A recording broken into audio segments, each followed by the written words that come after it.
Hi, I'm Martyn Heyne and I run a music studio in Berlin.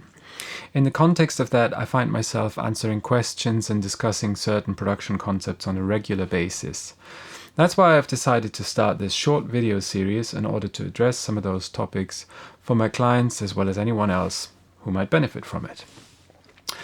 Today, let's talk about the multitrack, what it is, why you should make one for each and every project that you ever produce, and finally, how to make it. First, let's go back in time to the old days of music recording, when music was recorded to analog tape, where you had a reel-to-reel machine and the tape was going from one side to the other, and on the tape you had the tracks. First just 1, then 2, then 3, 4, 8, 16, even 24. Now, the way that those tracks would be in sync with one another is that they were physically adjacent on the same tape. Now, you could splice this tape, do edits, you could overdub next to previously recorded tracks, you could punch in to correct mistakes, and whatever level of studio trickery you went into, what you ended up with was this multitrack tape reel. And that's what you then used to play through the console to create the mix and finally the master tape. This technology needed a very clear-cut production process consisting of the elements composition and arrangement, recording and edit, and finally mix and mastering. Today, this process is still in place, and if you consider, for example, an orchestral session, you will quite naturally have to compose and arrange because you have to put a sheet of paper in front of every musician, and then you record them and you edit the result and so forth. However, if you are an electronic musician, the lines between composing and mixing, arranging and editing become quite blurred. You may be experimenting with the sound of an element, and the very result of that exploratory twiddling may decide if you end up using that sound in the track at all. Perhaps an orchestral session and an electronic musician are the extreme sides of the spectrum here, and many projects fall somewhere in between these. In any case, you will be doing some amount of work inside your DAW in terms of editing, compiling takes, creating submixes, microphone blends, and adding all sorts of plugins. All of this work, which would originally be contained in the multitrack tape reel, nowadays gets lost all too easily.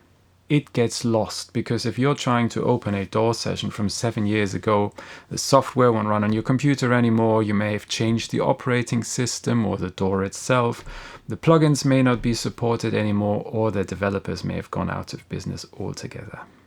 I've worked in the studio for close to 14 years now, and let me tell you, the times I've had to try and excavate a vintage session from a hard drive the size of a brick were never pretty and sometimes just not very successful.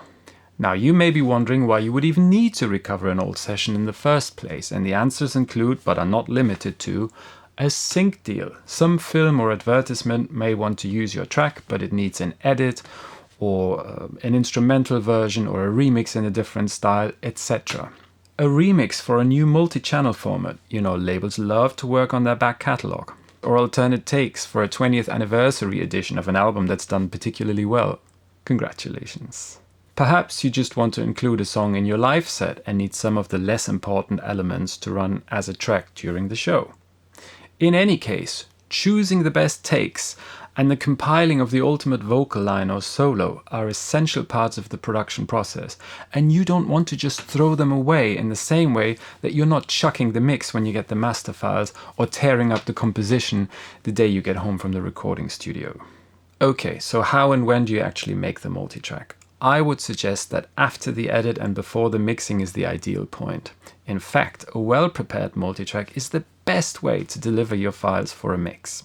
Here's how you make one. You set the locators in the timeline of your DAW before the start and after the end of the track, and never move them until you have completely finished. This is crucial as it is what keeps everything in sync. Then you bounce out each and every track separately as an uncompressed WAV file in the same sampling rate and bit depth that your project is already in. Don't change those. And that's basically it. A few more details. If you're using a submix or let's say a bass amp and a DI, just bounce the submix as well as the two separate sources. You've got as many channels as you like. If you have some plugins on a track that already do exactly what you want them to, bounce the track with those. If they are just some pre-mix plugins to get a better idea early on, take those off. If you're unsure, bounce both options. If you have a reverb as an insert, as if you didn't know, that's almost never a good idea, make sure to do a bounce with and one dry. For extra points, print space effects 100% wet or just not. Obviously, if there are analog or acoustic spatial effects, you should include those. If you're bouncing the sort of music where everything is recorded in one pass with everyone playing together and for several takes, it may make sense to bounce the best alternate takes as well. Lastly, leave headroom and do not use any limiting or maximizing of any sort.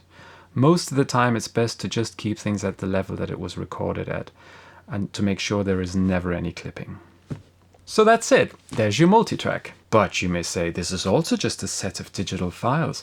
How's this any different from my DAW session? Well, this set of uncompressed WAVs can be opened by any system and any DAW and does not rely on additional session data to display correctly. Making a clean multitrack does create a little bit of extra effort, but considering the amount of work you have probably put into your project up to that point already, it's really well worth it to go this extra step and to preserve the multitrack for future use. That's it for now. If you have additional questions or experiences to share, please do so in the comments, and also feel free to share this video with your friends or follow me here if you wish to be notified about future episodes. Thanks very much. Goodbye.